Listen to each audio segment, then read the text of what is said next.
Даево Тико көп расход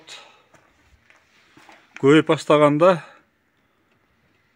Тиконун биринчи эле бул карбюратордан болушу мүмкүн, жигулердон. И еще мына бул жерде кышындасы айрыкча мына бул ысык аба өткөзүп бере турганы бар.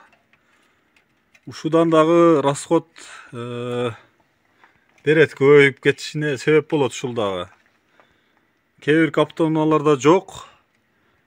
Ошондуктан ушул системаны, азыктандыруу системасын, мына бул аба бөлүгүн ошого эле уланган, бирок жылуулук берет бул жагынан. Мына коллектор жактан күрүштүлдөн чыккан, үстүнкүсүнөн кадимкидей идиш менен эле кийгизилип чыккан. Бул жерде мындай патрубка менен күйбөй турган болуп өткөзүп бере турган, мына ушул тешик аркылуу, түтүкчө аркылуу өтүп мына карбюраторго келет.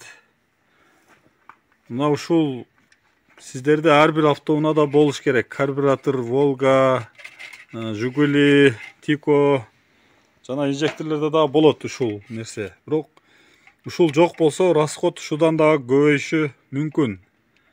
Себеби кышындасы аба ысык талап кылат баары бир бул автоунаачы. Мына ошондуктан ар бир автоунаага коюңуздар. Мына бул жерден аба соруп алат, муздагы абаны. Еще мына бул жерден түтүкчөсү бар. Ушул жерден аба кирет, муздагы аба. Мына бул жактан ысык аба өтөт. Через коллектор аркылуу бул күрүштүлдүн үстүнөн алынган. Мына бул жерде жазуусу дагы бар.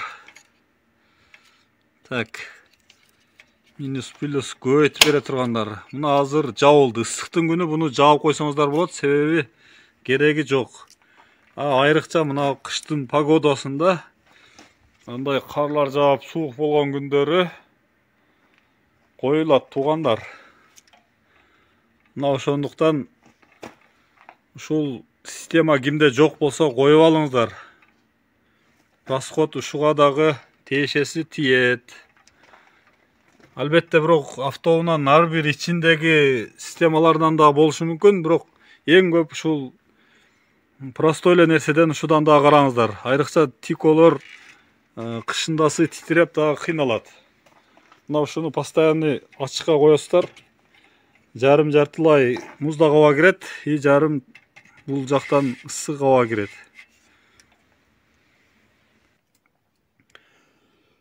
Мына ушул Golf Jet'та, Golf 3 абу мотор. Мына бул жерде монопресс бар.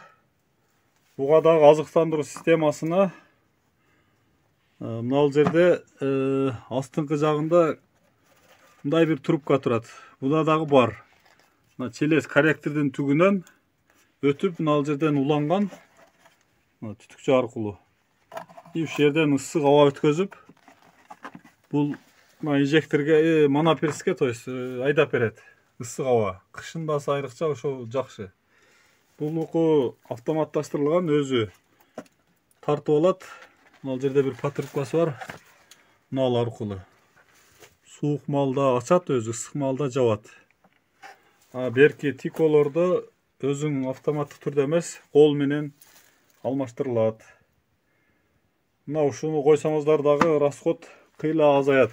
Мына ушул системага улап койсоңуздар ысык абаны. Кыштын күнү айрыкча чоң жардам берет. Азыр ичин ачып дагы көргөзөбүз мынаны.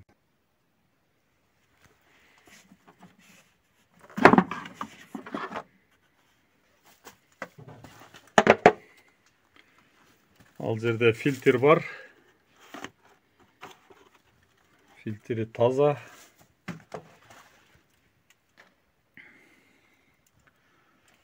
Так, туугандар, мына бул коллектордон чыккан жылуулук через патрубка өтүп, мына бул жерден и келип, мына астыңкы трубка аркылуу өтүп, мына бул жерде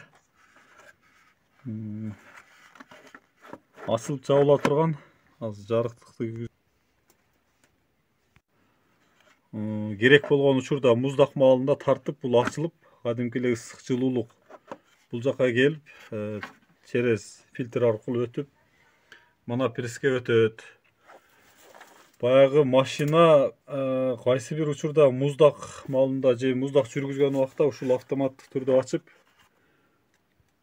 через трубка аркылуу мана преске барып ысык аба айдап берет. Же карбюратор же инжекторге ар бир автоунааларда бар. Ушуну карасаңыздар, кээ биркилер ошо сурашат да, мына машинанын неге муздак маалда титиреп кыйналат, расход дагы көбөйөт. Мына ушудан дагы болот.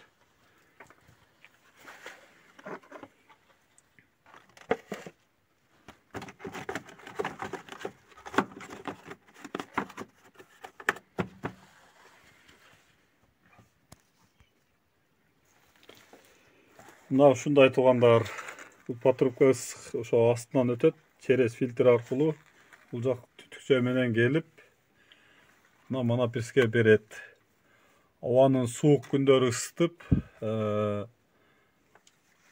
эртең менен жүргүзгөндө суук маалда дагы ысытып, ысык аба айдап